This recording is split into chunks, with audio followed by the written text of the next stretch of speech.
तुम्हाला माहिती आहे का? तुळजापूरला भवानी माता राजांच्या आमंत्रणावर आल्या नव्हत्या. मोठ्या यज्ञाने किंवा भव्य पूजांनी त्यांना बोलवलं नव्हतं. त्या आल्या कारण एका आईने आर्त किंकाळी फोडली होती. खूप वर्षांपूर्वी अनुभूती नावाची एक स्त्री होती. तिचा संसार उद्ध्वस्त झाला होता. पती गेला होता. हातात फक्त एक लहान बाळ आणि त्या बाळाचं रक्षण करण्याची असहाय्य तगमग. ती यमुना चळा डोंगरावर गेली. नदीकाठी बसली. डोळे मिटले आणि तप सुरू केलं. तिची एकच प्रार्थना होती, माझा बाळ जिवंत राहू दे. तेवढ्यात तिथे एक राक्षस आला, कुकुर. तिच्या सौंदर्यावर मोहित होऊन त्याने तिला त्रास द्यायला सुरुवात केली. सुरुवातीला गोड बोलणं, खोटं प्रेम, पण अनुभूतीने डोळे उघडले नाहीत. मग त्याचा आवाज बदलला. तो शिकाऱ्यासारखा तिच्या भोवती फिरू लागला. ती शांतच राहिली. शेवटी तो जवळ आला. ती दगडांना टेकून उभी राहिली. छातीजवळ बाळ घट्ट पकडलेलं. पळायला जागा नाही, हातात शस्त्र नाही, मंत्र नाही, मदतीला कोणी नाही. आणि मग तिने किंकाळी फोडली.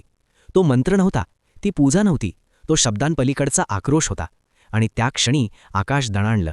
देवी इतक्या वेगाने प्रकट झाल्या की त्यांच्या चरणांनी जमीन स्पर्श करण्याआधीच वारा थरथरला. त्यांना म्हणाले स्वरिता, म्हणजेच वेगाने धावून येणारी. तोच शब्द पुढे तुळजा झाला. कुकुर राक्षसाचा अंत झाला. पण ही कथा युद्धासाठी प्रसिद्ध नाही. अनुभूतीने देवीला विनंती केली, आई, इथून जाऊ नकोस. जे कोणी इथे आक्रोश करतील ते कधीच एकटे पडणार नाहीत. देवीने मान्य केलं आणि त्या दिवसापासून त्या तुळजापूरच्या डोंगरावर स्थिरावल्या. काळ पुढे गेला. श्रीराम सीतेच्या शोधात इथे आले. देवीने त्यांची परीक्षा घेतली. सीतेचं रूप धारण केलं. तोच चेहरा, तोच आवाज, तीच नजर. पण रामाने खाली पाहिलं. त्यांचे पाय धुळीला स्पर्श करत नव्हते. रामाने हात जोडले. तू सीता नाहीस, तू स्वतः आदिशक्ती आहेस. देवीने त्यांना समुद्र ओलांडण्याची शक्ती दिली. शतके लोटली. राजे आले गेले. एक दिवस एक तरुण मुलगा त्या डोंगरावर चढला. तो अजून राजा नव्हता. तो होता शिवाजी. समोर होता अफजल खान. मोठं सैन्य, प्रचंड संकट. पण तो रणांगणात गेला नाही. तो गेला आपल्या कुलदेवीकडे, भवाजी मातेकडे. त्याने त्यांच्या चरणी डोकं टेकवलं.